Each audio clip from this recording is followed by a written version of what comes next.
Hello guys, gals, poetry lovers. Let's talk metal music and Jonathan Davis. Like I said in one of my previous videos, I recently got into metal music and I've started to learn about the lives of the singers and the musicians in those bands.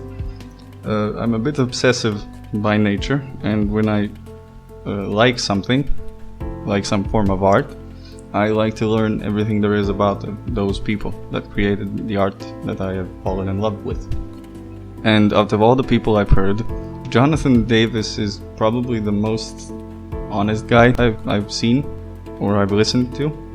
His songs are a bit crude and hard. I mean, the Korn song is not his solo album. But since I wanted to know all about him from hearing his music, I stumbled upon some videos in which he talked about depression and talked about suicidal thoughts.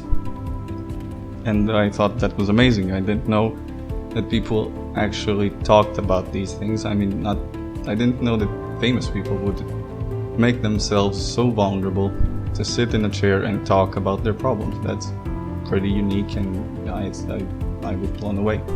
He wasn't the only guy that did it. I found many others that did it as well, but I didn't know beforehand that anyone talked about these things. In the video I watched, Jonathan says that depression is like having a lead blanket. I believe he said it's like that. Like having a lead blanket on top of your head, or on top of all of you. And it's probably the best description I've seen about depression and living with it. Because when you have these troubles, you always feel so heavy. Like it's hard to get out of bed. It's hard to pick yourself up. It's hard to go to the fridge and take some food. It's every little step of the way is a challenge, and it's somewhat terrifying to live like that. But Jonathan kind of described it very well and gave out a few pointers on how to live with it.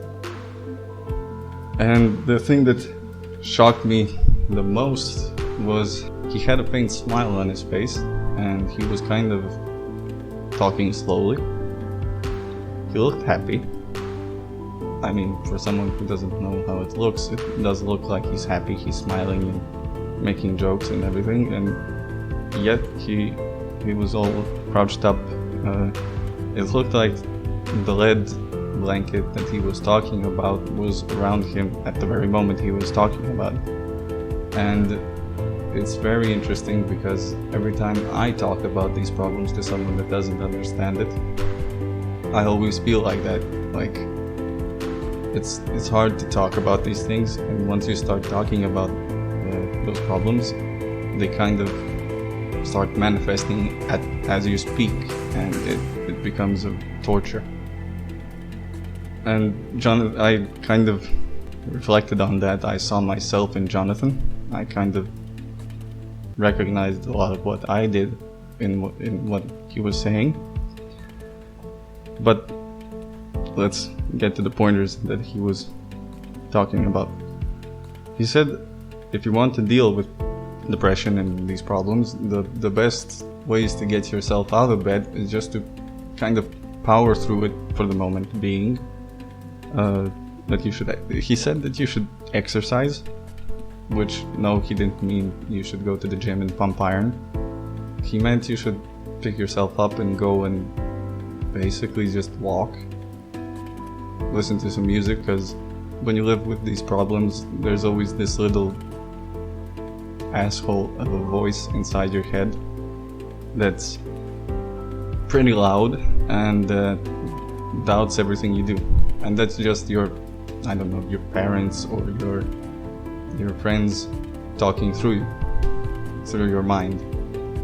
All the doubters that doubt you are talking through you, and you need to ignore them or try and engage in a debate with that voice inside your head. But then again, if you try, you'll just get tired. So just say fuck you and move on. And probably the most important thing that Jonathan said, and that I agree with 100%, is that you need to give yourself time. And I've talked about this in recent videos. You need to give yourself time to cry, to rest, and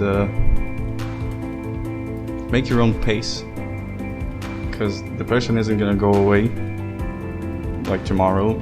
You're going to have to live with it for some time.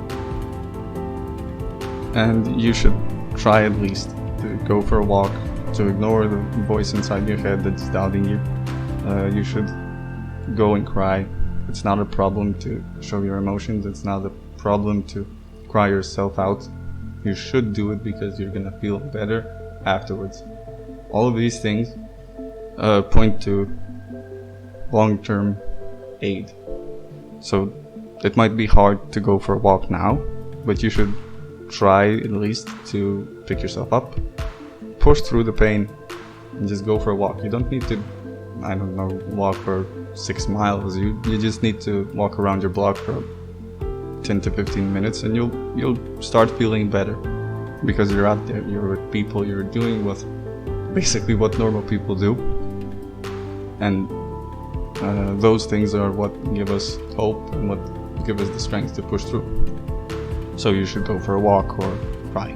That's all really okay. It's okay to cry. Jonathan Davis has really become my inspiration. I've started writing poetry that talks about my problems. I didn't really write about my psychological problems beforehand. I kind of always written about love and social themes and, you know, the standard stuff, I guess. And with this, I found a whole new dimension to my writing, and I'm very thankful for him, and I'm very thankful to him for providing me with that. Like at the end of any video that I started making, I would like you to know that you are important, that you are stunning, beautiful, amazing, and brave. You're brave to be living through a life like mine and a life like Jonathan's. You're brave to be fighting every day. When you live with depression, you have to fight twice as much to do menial tasks. And that's very brave of you, and that's very brave of any man and woman or child who lives with this. And I only want to say that it does get better with time. I mean, the hurt never really goes away, but you know, it kind of mellows out a bit. You learn to live with it, and once it gets better, you get to live semi-normal life, and that's all okay. Before I go, there is one thing I should also add. If you are having suicidal thoughts, and if you are having trouble more than usual, I do recommend going to the psychologist or psychiatrist. I know it's a big step to take. It is hard. It takes a lot of your motivation to go and a lot of strength to do it. But these people are there to help us, and these people are there to know about your problems, and they know better than anyone how to help you. So just try and go. It will help. It will, on the long run, make you feel better about yourself, and then you'll start maybe writing poetry or maybe doing something else that you like. Once you get yourself sorted, then all the other things fall into place. So that's it for today. Thank you for watching, guys, and remember, you're amazing. Bye bye now.